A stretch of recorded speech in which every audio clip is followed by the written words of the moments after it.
கடந்த ஜனவரி மாதம் டெல்லிக்கு போயிருந்தார் விஜய். தாவேக தலைவருடைய விஜய் என்னென்னா சிபிஐ விசாரணைக்காக கூப்பிட்டுருந்தாங்க கரூர் சம்பவத்துக்கு.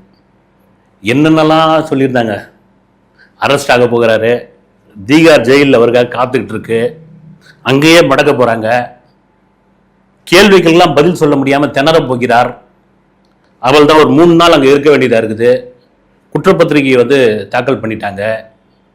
A1 இவர் தான். என்னென்னமோ அடித்தாங்க டெல்லி பயணத்தும் போது. விஜய் அங்கே போய் இறங்கணும். டெல்லியில் அவ்வளோ பெரிய வரவேற்புலாம் இருந்தது.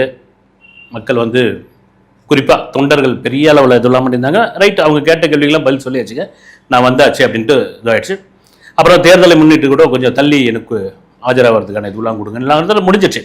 இந்த டெல்லி பயணத்தை நான் சொல்கிறேன் அப்படியே இப்போ பாருங்க மே மாதம் அப்போ கரூர் சம்பவத்தில் குற்றம் சாட்டப்பட்டவராக, இல்லை கரூர் சம்பவத்திற்கு விசாரணைக்கு உட்படுத்தப்பட்டவராக, அல்லது டெல்லிக்கு போகப்பட்ட அவர் ஒரு குற்றவாளியாக பார்க்கப்பட்ட விஜய் அவர்கள் இப்போ தமிழக வெற்றி கழகத்தினுடைய தலைவராக தாண்டி தமிழகத்தின் முதலமைச்சராக ஒரு டெல்லி பயணத்தை தொடர்ந்திருக்காரு. காரணம் என்னன்னா, மனிதனுடைய வாழ்க்கை எப்படி ஒன்றாலும் மாறலாங்க. இங்கே அப்படிதான் இருக்கு இப்படிதான் இருக்குலாம் சொல்லவே முடியாது. நீ போக போறாரு, தமிழ்நாடு இல்லத்தில் தங்க போகிறாரு, பிரதமரை பார்க்க போறாரு, குடியரசுத் தலைவரை பார்க்க போறாரு, துணை குடியரசுத் தலைவரை பார்க்க போறாரு, எதிர்கட்சி தலைவரை பார்க்க போறாரு, கண்டிப்பாக நிதியமைச்சரை பார்க்க போறாரு, அமைச்சர்களை பார்க்க போறாரு, தமிழக அரசுக்கு நிதி வேண்டும்னு கேட்க போறாரு. ஒன்றிய அரசுடைய சப்போர்ட் இல்லாமல் இங்க ஆட்சி அமைக்க முடியாதுன்னு அவருக்கு தெரியும். ஆனால் தான் இங்க அவர் ஆட்சியில் ஏறின உடனே பிரதமர் மோடி வாழ்த்து சொன்ன அதுக்கு நன்றி சொன்னாரு.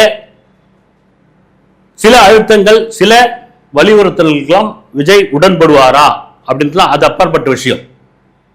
அப்ப ஜனவரி மாசம் பேசின பேச்சு இப்போ பேசின பேச்சுக்கு நம்ம வித்தியாசம் என்ன இருக்குது?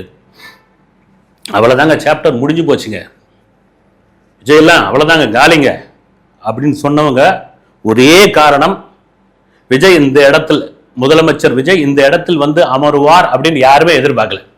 அதனுடைய விளைவுதான் இது. Right, okay.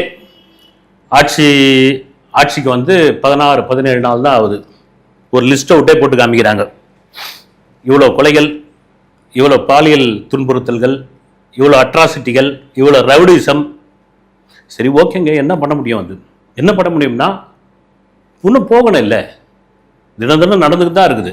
குற்றங்களை தடுப்பது தான் முக்கியமான ஒரு விஷயம்.